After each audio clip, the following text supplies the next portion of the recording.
Good afternoon. You're watching BBC News. It is just after 5 o'clock, and the top story, of course, is that the Queen is under medical supervision at Balmoral in Scotland after doctors became concerned for her health. And we've had a statement from Buckingham Palace, which was released earlier this afternoon, which said that the 96-year-old monarch was placed under supervision after further evaluation, but she remains comfortable.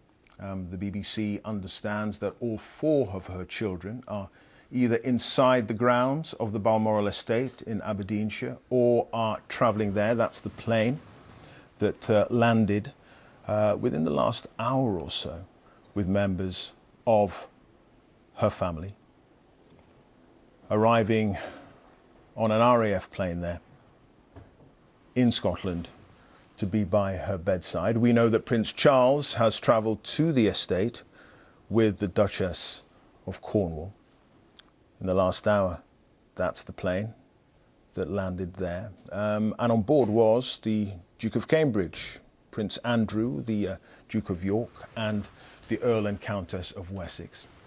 Prince Harry is also on his way, we understand, to Balmoral, but he's travelling without his wife, Meghan, the Duchess of Sussex. Well, throughout the day, reactions have been pouring in, with the Prime Minister, Liz Truss, saying the whole country will be deeply concerned by the news of the Queen's health. And she said her thoughts and those of everyone in the UK are with the Queen and her family. This was just 2 days ago, of course, when the new Prime Minister was officially asked by the Queen to form a government at Balmoral, Miss Truss becoming the 15th Prime Minister of the Queen's reign. And of course, that event taking place not in London, as would normally be the custom, but in Balmoral, in Scotland, due to the Queen's health. Well, the day started as planned with a statement from the Prime Minister on a package of measures to help people with soaring energy bills. It was the biggest announced in post-war history. But as the Prime Minister, Liz Truss, set out her plans, the debate was interrupted with the news of the Queen's health. And the Speaker of the House of Commons, Sir Lindsay Hoyle, interrupted proceedings to send the best wishes of everyone in Parliament. I wish to say something about the announcement which has just been made about Her Majesty. I know I speak on behalf of the entire House when I say that we send our best wishes to Her Majesty the Queen, and that she and the royal family are in our thoughts and prayers at this moment. I'm going to take no more, if there is anything else, we will update the House accordingly. Thank you. Speaker of the House, Sir Lindsay Hoyle, speaking a little earlier. We've had some reaction coming in from the White House. The President's thoughts are on the Queen. That is from the United States. These pictures of the members of the royal family who've arrived on that private plane, that RAF plane, in the last hour or so, and those are the vehicles arriving there at the Balmoral estate. We understand with members of the close family of the Queen there to be by her bedside. The rain lashing down at Balmoral there, the Queen having been there for quite a few weeks now. And as I say, she has been having mobility problems, it's been pointed out, and unable to take part in a number of engagements. Our royal correspondent Nick Witchell is here with me. What a bleak the day, vehicles there, yeah. What a bleak day, both here in London and at Balmoral, the rain lashing down. Those 3 vehicles which have made the journey from Aberdeen Airport. We saw them there moving in through the main gates of Balmoral Castle. So the family now is really together. Prince Charles and Camilla have been there for some hours because, of course, they live nearby at Birk Hall. The Princess Royal also in Scotland at Balmoral at the moment, so she has been there for some hours. But now the rest of the close family, the other children, the Duke of York and the Earl and Countess of Wessex, they were in those vehicles. And the Duke of Cambridge travelling without his wife Catherine, who has remained in Windsor to be with their 3 children who started school today. No sign of the Duke of Sussex so far. He is travelling separately, as we understand it. It's not quite clear how. There was a scheduled flight, I think, arriving in Aberdeen just a few moments ago, but it's not clear whether he was on that or whether he's made his own separate travel arrangements. But so the family is together. There is no sign of any further information from Buckingham Palace, or no suggestion that they will be anything in the next little while, but I would imagine that they will need to say something because the level of interest, the level of concern, we're not just talking about this country. This is a story that is dominating headlines around the world and which is eliciting expressions of concern from political leaders in just about every major country. This is a monarch, a head of state, longest reigned, longest living in our history, but this is somebody who is greatly respected and admired by other heads of state and other politicians in every part of the world. Indeed, you talk, Nick, about that concern globally. I mentioned a little earlier the White House's press secretary, Joe Biden's press secretary. Apparently he has said his thoughts are with the Queen and her family. Justin Trudeau of Canada has tweeted, "My thoughts and the thoughts of Canadians across the country are with Her Majesty the Queen at this time. We're wishing her well and sending our best to the royal family." That's the tweet from the Canadian Prime Minister there, Justin Trudeau.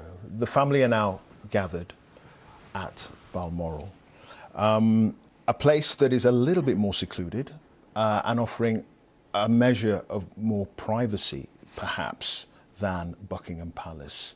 And I suppose it's a place that the Queen has loved and adored for such a long time now, and perhaps the place where her doctors, who are concerned about her health, perhaps where she is most comfortable, one might argue. Well, it's certainly a place that offers considerable peace and tranquility, as Lorna Gordon was saying just a few moments ago. It is a favourite place, a favourite residence of the Queen. She has known it since her childhood, and I think that she will have really been very determined and keen to get there for her extended summer break after a period when her health clearly has been questionable. She'd been unable, as we know, to get to some of the significant events in the Jubilee, and I'm quite sure that she was looking forward to an opportunity just to get away up to Scotland. And we mustn't forget her Scottish roots. Her mother was Scottish. Yes. She feels a great affinity with Scotland. We speculated earlier about her undoubted private concern about the state of the Union. That is something that is very close to her heart, but very close privately to her heart, because she, above all, would recognise the constraints of her constitutional position. She would never express a view on that, but I think it was very important to her to feel that the United Kingdom would remain the United Kingdom. But look, this isn't an afternoon to be going in that direction. It is an afternoon to be considering the current state of her health. On that, we are unable to share any further information beyond that which Buckingham Palace put out just before lunchtime. This unprecedented statement from her doctors, notwithstanding that it is now some months since there was a change in direction in her health, excuse me, last October, when she undertook light duties, when she was advised to rest. And we have seen much less of her since last October, throughout this summer, much less of her during the Jubilee and so on. But throughout those many months, the palace, the doctors have never felt it necessary to indicate that her state of health was giving rise to concern. Now, they don't use that word lightly. If they say they are concerned, then it is clear that something of deep concern has happened or has changed. There are rumours, but nobody knows actually what has happened other than the members of the medical household, the members of the royal household who were there, and now the family members who are inside Balmoral Castle and who one assumes are at the Queen's bedside and being brought up to date with what the latest situation is. I think, as I was saying a moment or two ago, the fact that there appears to be no consideration being given to moving her to hospital, that would suggest that there is no further treatment, significant treatment, that is being contemplated. Whatever it is that is being done, we must assume is being done at Balmoral Castle.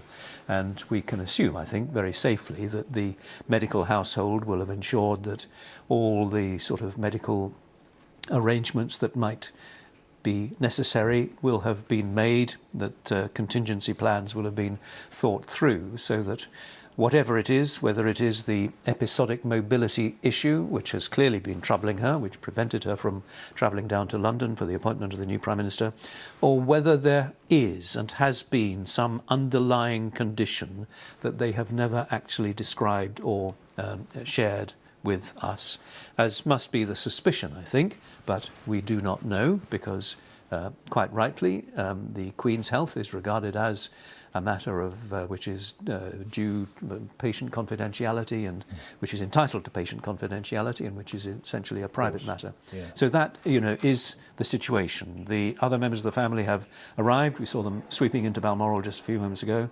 and we just await whatever further news may emerge, and I stress the word may, because there is no sign at this point of anything further from Buckingham Palace, but that could clearly break just at any moment and change at any moment. Indeed, it could. Pictures on the left there, the estate at Balmoral in Aberdeenshire, where doctors are concerned for the health of the Queen. Members of her family have arrived on an RAF plane in the last hour and a half, and they travelled the 40 or so miles over to Balmoral from the airport, and they've just arrived in the last 15-20 minutes or so. Some of the comings and goings there at Balmoral, and of course, Nick, over the last couple of engagements, I think it can be said, we've seen the Queen using a walking stick.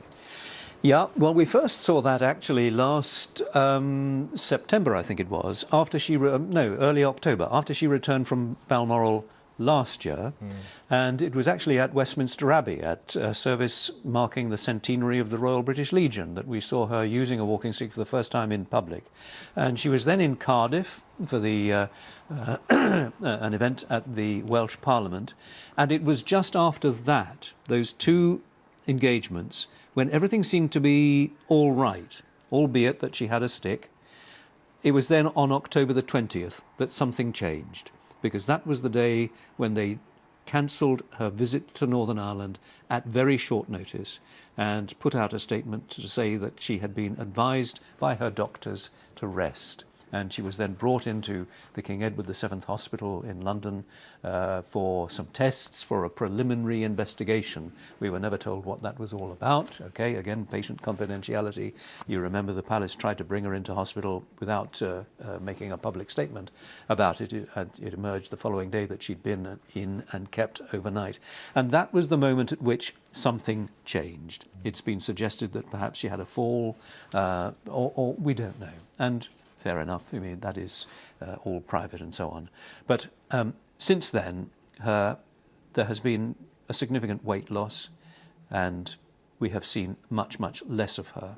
She has missed these significant events, and I sense that there has been just a gradual deterioration in her health. Nothing certainly until today, nothing sudden, but she has looked more and more frail, and I think by consensus she looked pretty frail in the photograph of her with Liz Truss on Tuesday. Indeed. Okay. Nick, thank you. Nick Witchell, our royal correspondent, who's been keeping us up to date with developments throughout the day. And I think we can go now to our royal correspondent, Helena Wilkinson, who's live at Windsor. Helena, it seems the sun has crept out where you are. It's lashing it down at Buckingham Palace, lashing it down in Scotland. Does that suggest that perhaps there may be a few more people outside where you are wanting to know what's going on?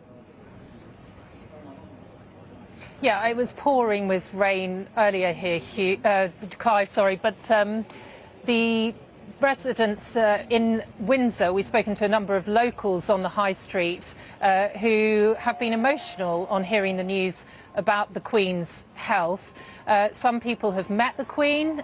We spoke to one woman who heard the news and came from West London, about half an hour away. She wanted to be here outside the castle. Windsor Castle, of course, is one of the Queen's favourite royal residences.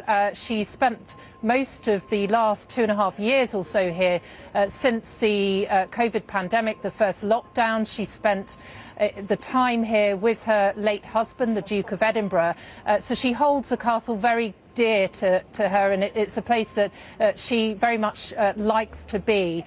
She left here, of course, in July to go to Balmoral, which is what she traditionally does to spend her summer months there. And traditionally she would return to Windsor Castle in October. But the feeling you get here in Windsor, having spoken to locals and also tourists as well who are emerging from the gates here at Windsor Castle, is one of concern, one of anxiety about the Queen, and also people are just wanting to know exactly how she is. I think it's worth repeating that statement that we had from the palace earlier on today, that statement which we got at just after 12:30 this afternoon.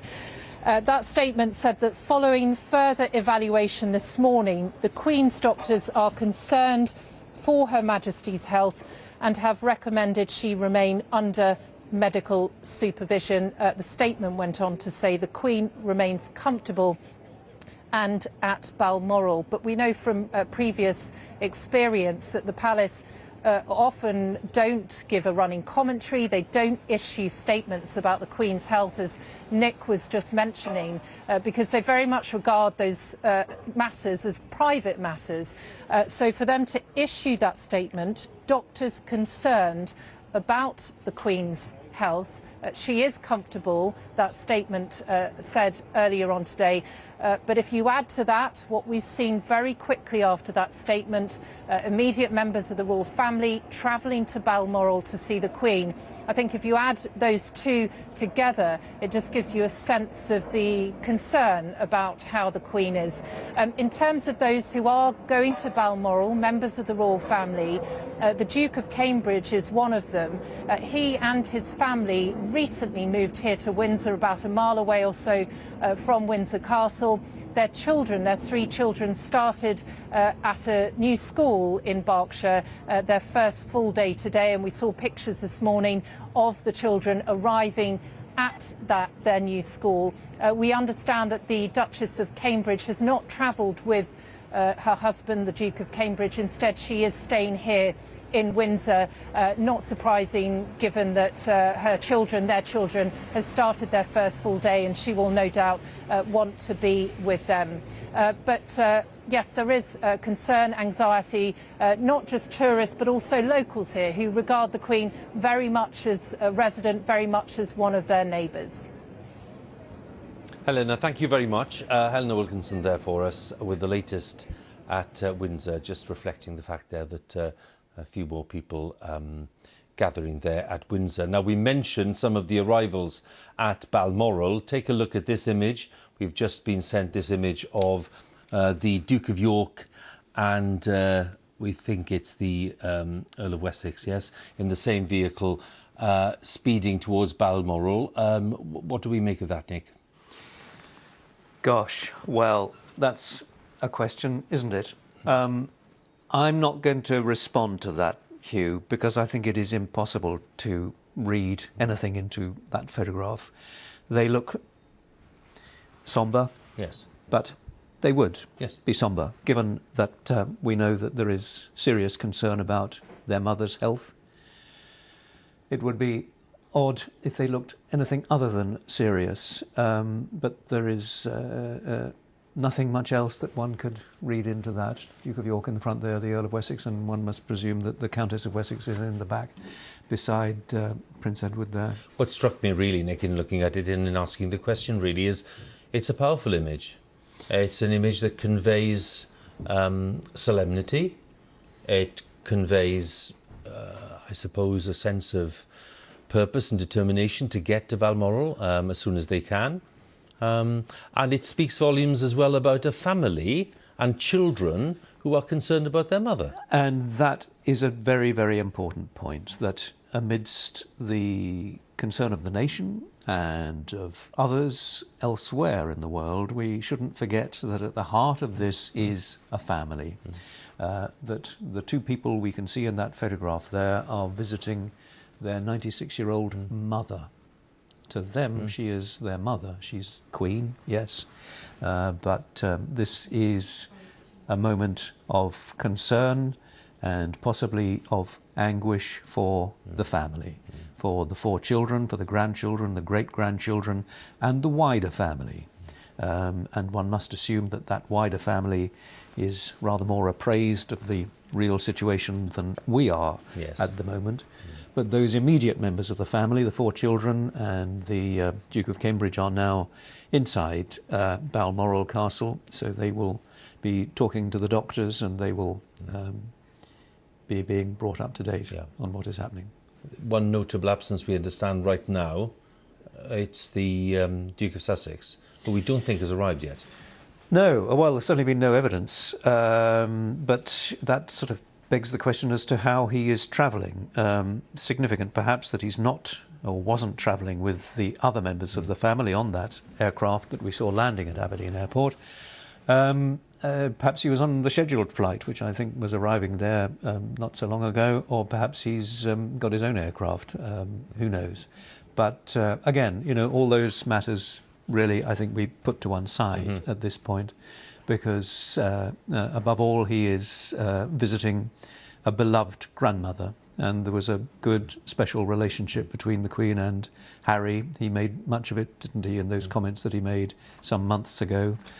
And yes, it reminds us once again that at the heart of this is a family which is coming to terms with an illness or a change in condition or whatever.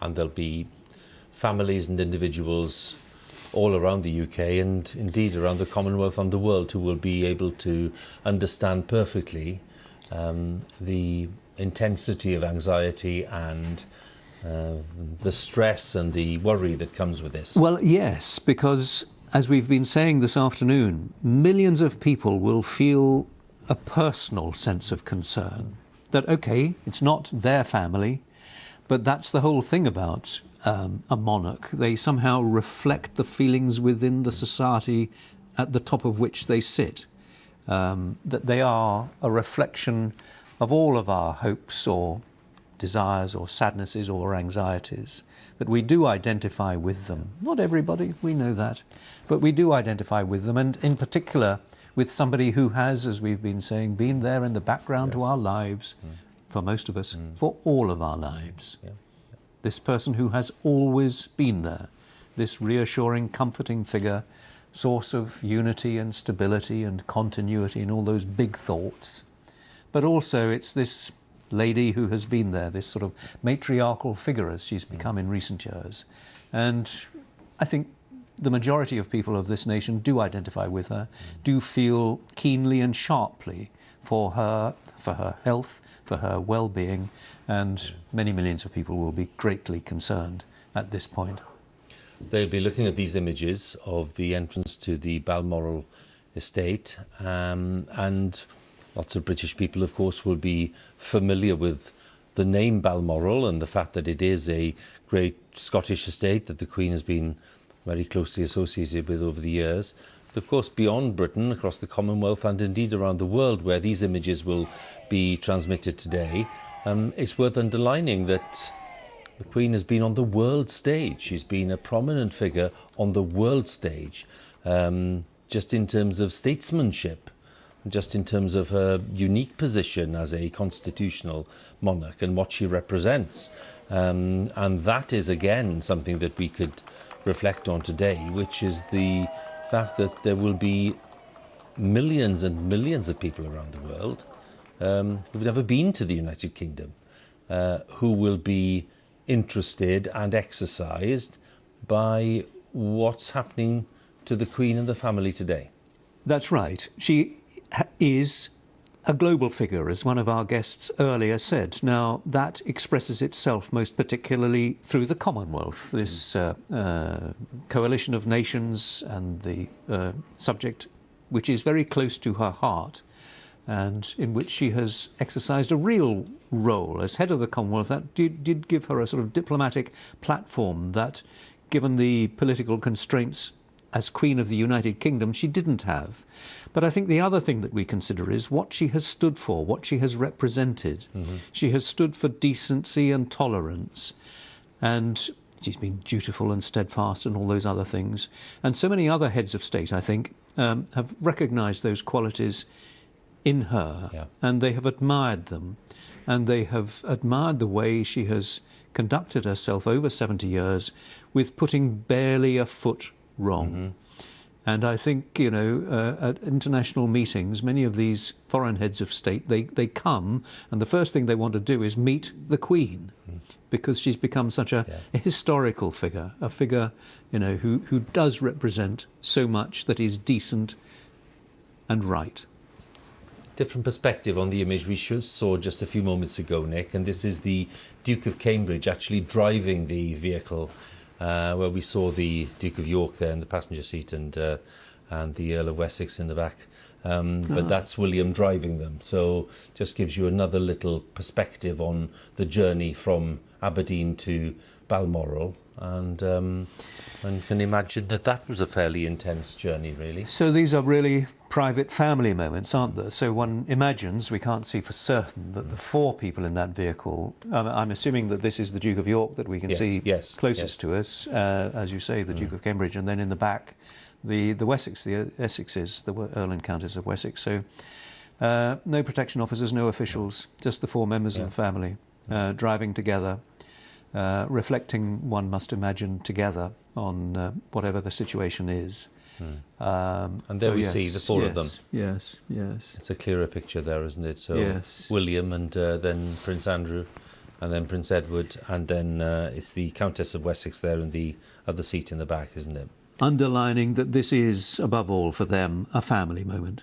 And they will have wanted, I'm sure, to have been just alone amongst themselves in the family group, the four of them. And my goodness, okay, we are aware of the difficulties that have surrounded the Duke of York. And Prince William has been quite vociferous in his views on that, and has taken quite a leading part in ensuring that the Duke of York has withdrawn from public life. But again, I think this is not the moment for those issues. No. Well, by now, they'll be in Balmoral Castle, and as you were saying, Nick, one imagines that they will by now have had a full briefing from the medical team there, that they will be aware of the situation. One imagines that they would be possibly at the bedside. The Queen is being treated and she's in a comfortable state, we were told earlier on. So we're trying to imagine the scene where, you know, the closest members of the family are with Her Majesty. And they will be there with Prince Charles, who is the senior member of the royal family, other than the Queen, of course, but who in this situation with the Queen, if we say incapacitated, I mean simply that she is sufficiently unwell for doctors to be concerned and for her to be, as we keep saying, comfortable at Balmoral. But I think that this is a situation in which Prince Charles, the heir to the throne, will be, if not taking charge, then sort of taking the lead in the family's consultation amongst themselves. And there will be a number of things that they will need to think about, because if the Queen is, to some extent, incapacitated or less able than she has been to fulfil the role of head of state, that has implications, particularly obviously for Charles and for the councillors of state, one of whom is still Prince Andrew. You know, but anyway, that's again another issue. But there are, aside from the family issues, the concern and so on, there are other issues that they and their officials will be just considering.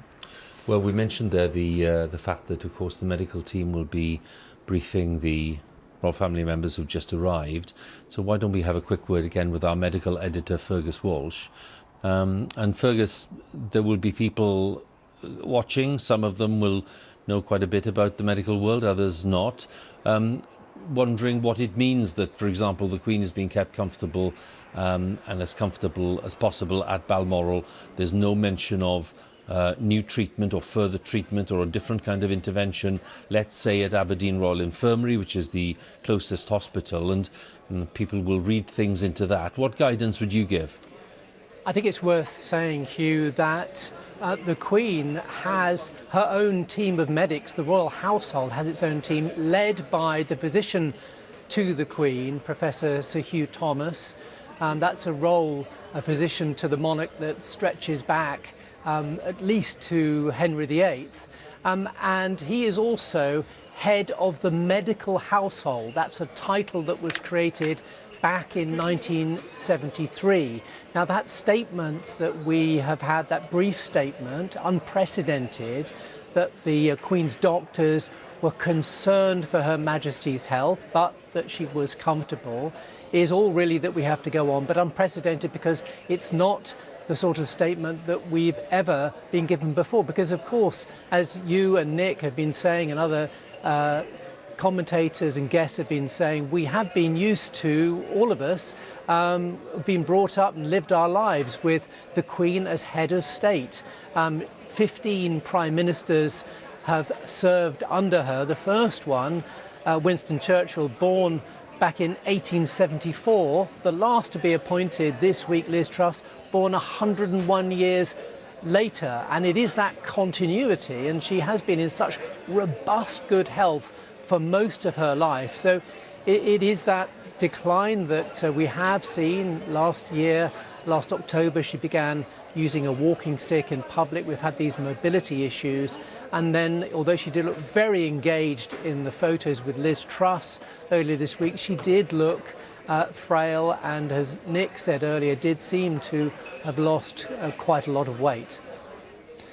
Yes, indeed. There was a lot of focusing on the image itself, Fergus. When we talk about the kind of care that the Queen is getting, obviously an extremely high standard of care with some of the top experts in the country, indeed in some cases in the world, led by Sir Hugh Thomas, there'll be clearly a view on whether it's a normal process to allow the Queen to stay at home, in effect, in Balmoral, rather than look for maybe a more specialist unit elsewhere. Are people wrong to read things into that, or do you think that's perfectly understandable? I think it's perfectly understandable, and in one sense, it's no different from what you would have with any 96-year-old who has fallen ill and is comfortable at home and able to be kept comfortable. If there was any treatment in a specialist unit that her medical team and her family would deem could help the Queen, as with any other patient, I'm sure that treatment would be given. But it's been decided that she's comfortable. Her family are gathered around her at what is a very difficult time, and we obviously await updates. We know no more officially or unofficially than we've been told in that statement. Fergus, many thanks again for helping us out with that and some of the questions about the kind of care that the Queen is getting. Buckingham Palace there for you in all its splendour, with the internal quadrangle and then the forecourt, and then the gardens to the side and to the back. It's a very familiar sight, and the crowds there gathering, starting to gather anyway, despite some of the weather problems. And of course they're facing the famous balcony right in the centre of the facade, the balcony where the Queen has appeared on so many occasions since she first appeared as a girl with her parents back in the 1930s, late 30s, early 40s indeed. And of course the very famous images of the royal family on that balcony at the end of the Second World War, with her father, the King George VI, really hugely popular monarch by that point, having really given leadership with his wife, the Queen Mother, Her Majesty Queen Elizabeth, Queen Mother, throughout those wartime years. So there are a lot of memories there for the Queen herself, notwithstanding, of course, the fact that she's been on the balcony as monarch herself for the past 70 years or so, and those great occasions for the Golden Jubilee and the Platinum Jubilee, and back to 1977, the Diamond Jubilee, where we've seen millions of people crowding into this space at the end of the Mall and around the memorial to greet members of the royal family. So it's very much the symbol of royalty in London. There are lots of symbols of royalty in London, but Buckingham Palace, surely, with its balcony and its very famous facade, and very often, of course, with the Sovereign Standard flying when the Queen is in residence. It is the place that millions of tourists come to every year to get their taste of the royal presence in the United Kingdom. Well, today the Queen is not in residence here. She's in residence in Balmoral, her Scottish estate in Aberdeenshire, and she's been there since June, and it's a place she loves very much. Sadly, today we are reporting on the fact that her health is causing very significant concerns for the medical team, and that is the reason that we've seen very close members of the royal family, including the Queen's children, Charles and Anne and Andrew and Edward, making their way to Balmoral. They are there as we speak, as are some other members of the royal family, and they are probably being briefed, or maybe have been briefed by now, by the medical team on the Queen's condition, which suddenly overnight and into the morning started to cause far more concerns. We remember, of course, that just a couple of days ago, Liz Truss, the Prime Minister, was driven in through these gates and met the Queen and was granted an audience where she was invited to form a government. And the Queen at that point, although looking frail, was smiling and clearly very engaged in the process. And then yesterday, as part of the process of a new government, there was meant to be a meeting of the Privy Council. That's the senior politicians who advise the Queen in certain capacities, and the Queen was meant to hold that meeting virtually, if you like, in terms of video messaging, and that was felt to be unwise. The doctors advised the Queen not to engage in that online Privy Council meeting, and she was advised to rest. Now, most people who've been following royal events, and certainly my colleague Nicholas Witchell here and others, would say, well, that was a significant change of plan, not to have that Privy Council meeting, albeit online. And then by this morning, of course, the very worrying news that doctors were concerned about the Queen's health. So that treatment going on, it's happening at Balmoral. It's a very different place, isn't it, to the one on the right-hand side of the screen now, where we see the Queen leading the celebrations from that famous balcony of Buckingham Palace at the Jubilee, with millions of people crowded into this part of central London, all the way down from Admiralty Arch, all the way down the Mall, through the parks, the royal parks, to Buckingham Palace itself. A very happy day. And of course, with the Royal Marines and all the other wonderful military musicians in attendance, and the bands of the Household Division as well, who've been entertaining the royal family and the crowds for many, many years. Their stunning and sparkling military drill and their exceptional musicianship. The Queen's been a great supporter and a great ally of the armed forces over many years, and she is deeply respected and very, very well regarded and loved indeed by them, by all branches of the armed forces, as she is by millions of people around the country. So it's a nice image for us to enjoy on the right hand side, just happier times, if you like, than on the left hand side, that rather well, a bit of a grey, depressing sight, a bit of a wet, low-key sight, if you like, a rather depressing sight at Balmoral, the wet roads leading into the estate itself. And we know, of course, what lies beyond the road. We know what lies at the end of that path. It is the castle, and it is the Queen being kept comfortable, being monitored 24/7 by an expert medical team. And all we can do is clearly wish the Queen well, We do that automatically and sincerely, but we are waiting too, I think it's fair to say, for further news from the medical team at Buckingham Palace and at Balmoral about the Queen's condition. And Nicholas Witchell is with me, our royal correspondent, who of course has been talking to us all afternoon about the events of this day. And this is the time of day, Nick, when lots of people will be maybe returning from work, they'll be joining us, they'll be aware of the reports, but they won't have seen lots of it. And I think that we're in the position where we're waiting, and we're right to be waiting without any rush and without any haste at all, waiting for the next update, if you like, now that we know the royal family has gathered there. Yes, and of course Buckingham Palace has not been in the habit of giving updates, but I think on this occasion there will have to be something, given the level of concern that there is not just here but around the world. And we've seen the other members of the royal family arriving at Balmoral. That in itself is an indication, I think, of just how serious the situation is. So the mood, I think, is fairly described as sombre. The concern is considerable. So many politicians have talked about profound concern, and one must imagine that the Prime Minister and others are aware, have been appraised on Privy Council terms with whatever is the absolute situation. So we await any further news from Buckingham Palace, though I have to say that at the moment there is no indication that there is any further statement to be made. Looking, you made much of the images of the Queen on the balcony during the Jubilee celebrations remarkable, really, just 3 months ago. And when she appeared in that bright green coat, that was on the final day of the Jubilee celebrations on that Sunday.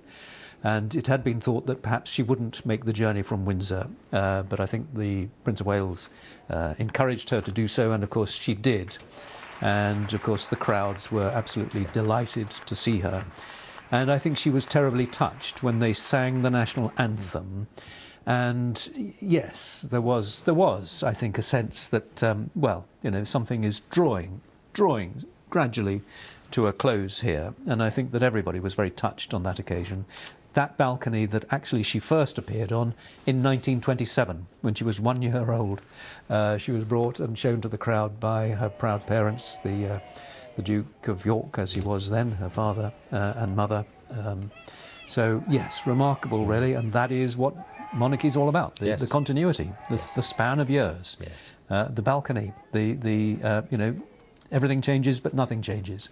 And that is why it is this source of reassurance, which so many people, so many millions of people find very comforting. So we must just continue to hope for the best, that there is some encouraging news, but at the same time, I think, given all the circumstances, we have to accept that, we just have to wait and see. Yes, we do indeed, Nick. Thank you.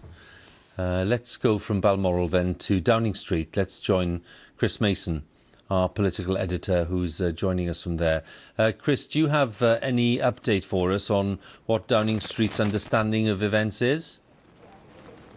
What I can tell you, Hugh, is that the Prime Minister is working as normal behind me in Downing Street. There are no plans for her to return to Scotland, to Balmoral. Of course, as we've been reflecting, she was there just a couple of days ago to become Prime Minister in that last public moment where we saw the Queen as the Prime Minister before Liz Truss. Boris Johnson had resigned shortly followed by Liz Truss. We did hear from the Prime Minister at lunchtime shortly after the statement from Buckingham Palace in which Liz Truss said the whole country will be deeply concerned by the news from Buckingham Palace, and adding my thoughts and those of people across our United Kingdom are with Her Majesty the Queen and her family at this time. And here at Westminster, like I suspect in every corner of the UK, and indeed in many places around the world, a profound... Chris, I apologise. I hate interrupting you, but I'm afraid we've got a dreadful problem on the mic. I suppose it's the elements interfering. It's the rain getting into cables and all kinds of things. So if we clear that up, Chris, I'll be back with you as soon as we can. Chris Mason there, our political editor. By the way, the US President Joe Biden has told Prime Minister Liz Truss that he and his wife Jill are thinking of the Queen amid deep concerns over the monarch's health. The White House National Security spokesman John Kirby said this. That's to say, the President and the First Lady's thoughts are solidly and squarely with the Queen today and with her family. The President has been briefed this morning and will be updated throughout the day concerning news out of the United Kingdom. So that's President Biden. I suppose, Nick, we can expect, we've had quite a bit already, but from the person who's the other side of the special relationship, you'd expect an expression of sincere concern. And given all the visits that the Queen has made to the States, and indeed how many state visits for presidents she hosted in Downing Street over the years, well, that's one expression of concern that you would expect straight away. Yep, and I think once again, it is quite normal for US presidents to be very keen to meet the Queen. They met at the G7 summit down in Cornwall, however many months ago that was. And of course, the Queen has met every US president bar one. She never met Lyndon Johnson, but I think Biden is the 14th US president. We're on to the 15th Prime Minister, 14th president, and I think there have been 6 or is it 7 popes that she's met, and which just again gives you a flavour of this remarkable life that she has led, meeting so many significant figures in world history, beginning just after the war as a young princess, when her father was ailing and she was having to step in and assist him as a counsellor of state.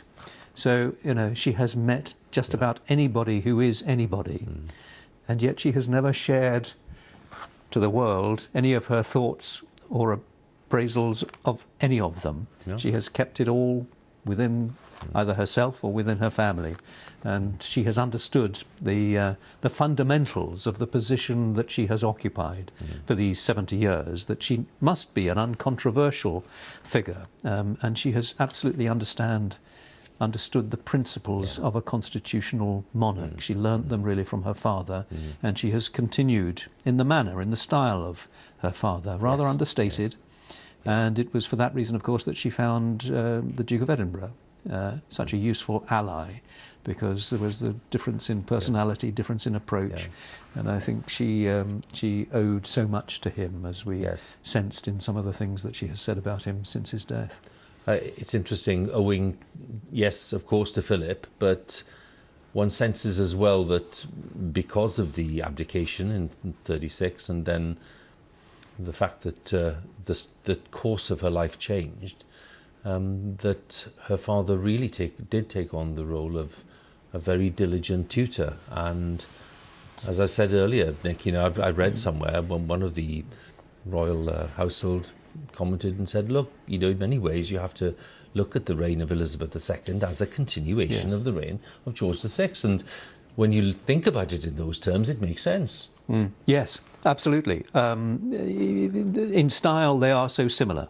And the Queen revered and loved her father deeply.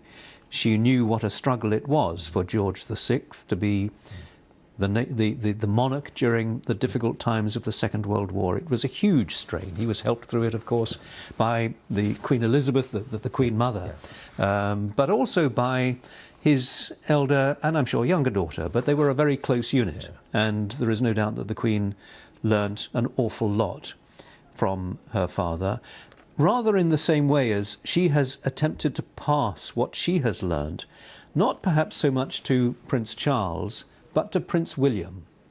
And I think the Queen has taken a great deal of time to, as it were, tutor and pass on her wisdom and her approach and the principles that have governed her approach to monarchy to Prince William. And I think I interviewed him some years ago, and I asked him, whose template do you tend to follow? Is that the one of your father and or the one of your grandmother?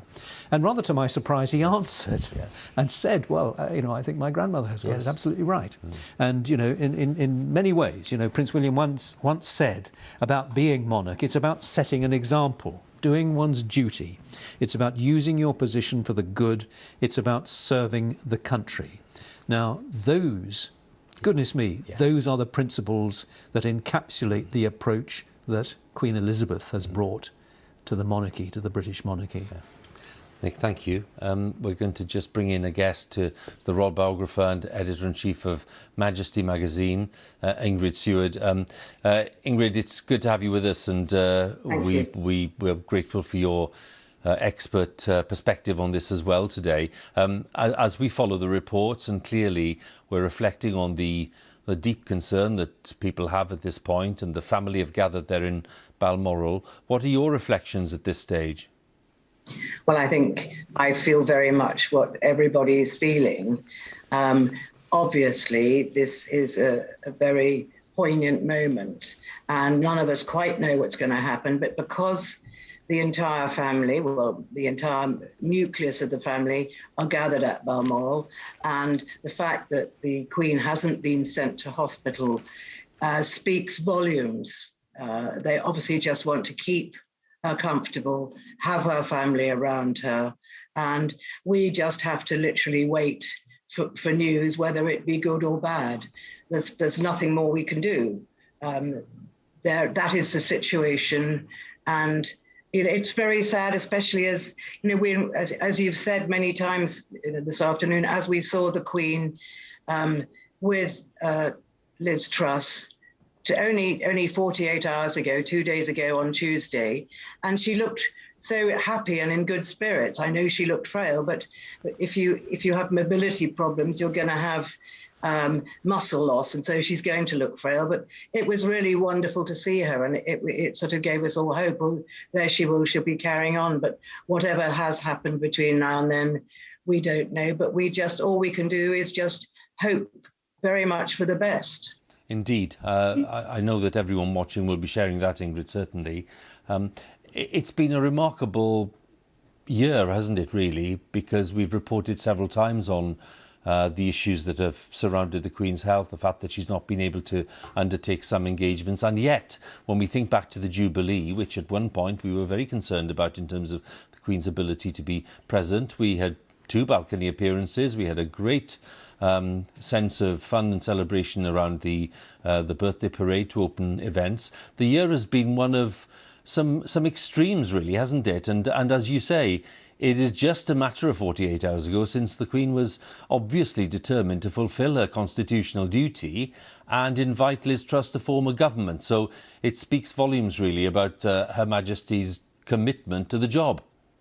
It certainly does, and she hates letting people down, and she's always really, really wanted to get on with the job. So I think she's had a mentally probably quite a hard time. I think this all started in October 21, when she was meant to be going to Ireland, and suddenly, the journalists and everyone were waiting for her, and suddenly she had to cancel. That was the beginning of her mobility problems, and I think it must have been difficult for her to have to say, well, take doctor's orders, which she always does, saying, I can't do this. And so that has been a recurring theme of her life ever since then. And I think, wonderful though she is and cheerful though she is, I think it must have been very difficult for her and very frustrating to feel that she's unable to carry out the duties which she's carried out all her life, which is another reason I think why Buckingham Palace have delayed it till the sort of 99th hour always to let us know whether or not the Queen is able to do certain things. I think it's because she was so determined to try and do them, but in the end couldn't. So it's been a difficult time for her. Well, we'd like to think that we'll get a good progress report, Ingrid, but we must wait and see. And thank you so much for joining us. Thank you. Ingrid Seward there, of editor-in-chief of Majesty magazine.